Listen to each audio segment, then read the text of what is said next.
बच्चों, साइंस के आज के इस टेस्ट में बहुत ही वीवीआई और इम्पोर्टेंट क्वेश्चनों को हम यहाँ पर लेकर के आ गए हैं, जो आप सभी बच्चों के बिहार बोर्ड मैट्रिक परीक्षा 2026 के लिए बहुत ही महत्वपूर्ण क्वेश्चन है बच्चों। और ये सभी क्वेश्चन आपको पढ़ाए हुए क्वेश्चन हैं, इसीलिए आपको इन सभी प्रश्नों का आंसर याद होना चाहिए, तभी आप टेस्ट में अच्छे नंबर प्राप्त कर सकेंगे। तो चलिए आज की क्लास को यहाँ पर शुरू करते हैं। सभी स्टूडेंट क्लास को लाइक करेंगे और अपने मैट्रिक परीक्षा के लिए चैनल को सब्सक्राइब करेंगे। चलिए क्लास को शुरू करते हैं। यहाँ पर इस टेस्ट क्लास को देने का जो तरीका है बच्चों, क्वेश्चन नंबर लिखेंगे और उसके आगे अपने आंसर लिखेंगे। मान लें कि अगर क्वेश्चन नंबर 1 का आंसर ए है तो ए लिखेंगे, बी है तो बी लिखेंगे, सी है तो सी लिखेंगे और डी है तो डी लिखेंगे। इसी प्रकार से आप अपने कॉपी में ये सभी आंसरों को लिखेंगे और लास्ट में हम आपको इन सभी का सही आंसर बताएंगे। ठीक है, तो कॉपी और कलम लेकर अच्छे से बैठ जाइए। चलिए पहला क्वेश्चन यहाँ पर सभी बच्चों के लिए, दाढ़ी बनाने में कौन सा दर्पण का प्रयोग होता है? अच्छे से क्वेश्चन सुनेंगे। दाढ़ी बनाने में कौन सा दर्पण का प्रयोग होता है?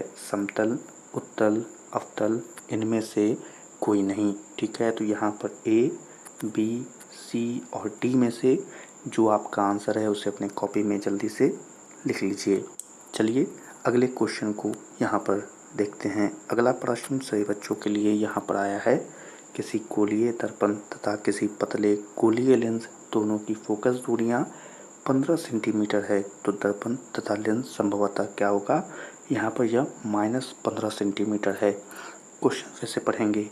किसी गोलीय दर्पण तथा किसी पतले गोलीय लेंस दोनों की फोकस दूरियाँ -15 सेंटीमीटर है, तो दर्पण तथा लेंस संभवतः क्या होगा? दोनों अवतल, दोनों उत्तल, दर्पण अवतल तथा लेंस उत्तल, दर्पण उत्तल तथा लेंस अवतल। तो ए, बी, सी और डी में से जो भी आपके आंसर है उसे अपनी कॉपी में जल्दी से लिख लीजिए। अगले क्वेश्चन को यहाँ पर देखेंगे। अगला प्रश्न है, यहाँ पर सभी बच्चों से पूछा जा रहा है, गोलीय दर्पण में फोकसांतर एवं वक्रता त्रिज्या के बीच क्या संबंध होता है? R बराबर 2F, F बराबर R, F बराबर R/2, R बराबर F/2। तो ए, बी, सी और डी में से जो आपका आंसर है उसे अपने कॉपी में लिख लीजिए। अगले क्वेश्चन को यहाँ पर देखेंगे। अगला क्वेश्चन है, उत्तल लेंस में बना प्रतिबिंब कैसा होता है? उत्तल लेंस में बना प्रतिबिंब कैसा होता है? बराबर और सीधा, वास्तविक और उल्टा, वास्तविक और सीधा, इनमें से कोई नहीं। तो ए, बी, सी और डी में से आप अपने आंसर को अपनी कॉपी में जल्दी से लिख लीजिए। चलिए अगले क्वेश्चन को यहाँ पर देखते हैं। क्वेश्चन है, सोलर कुकर में प्रयोग किया जाता है। सोलर कुकर में प्रयोग किया जाता है अवतल दर्पण का, उत्तल दर्पण का, समतल दर्पण का, उत्तल तथा अवतल दर्पण का।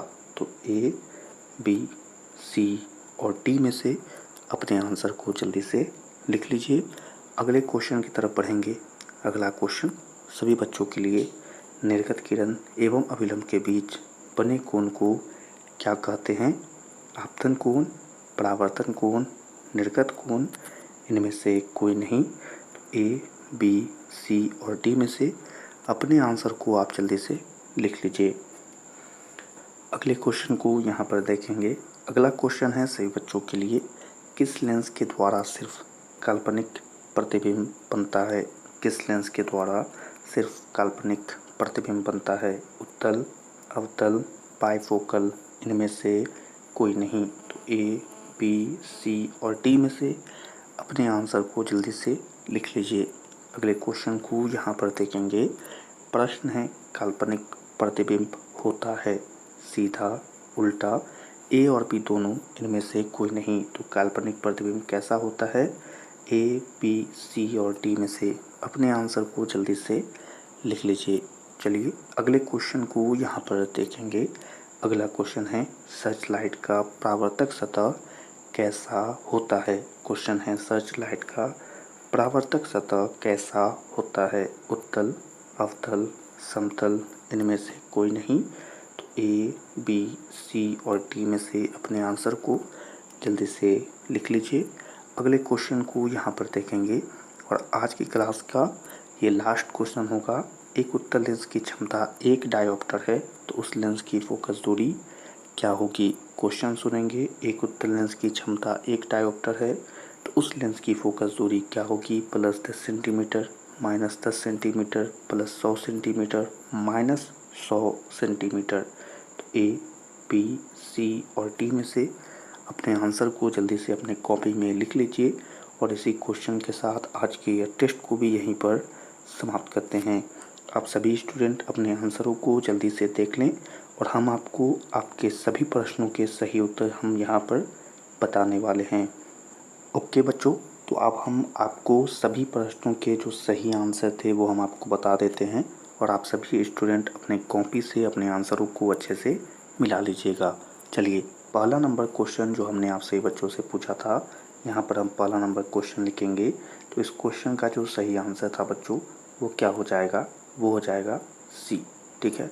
दूसरा नंबर क्वेश्चन का सही आंसर हो जाएगा ए। तीसरा नंबर क्वेश्चन सही आंसर होगा ए।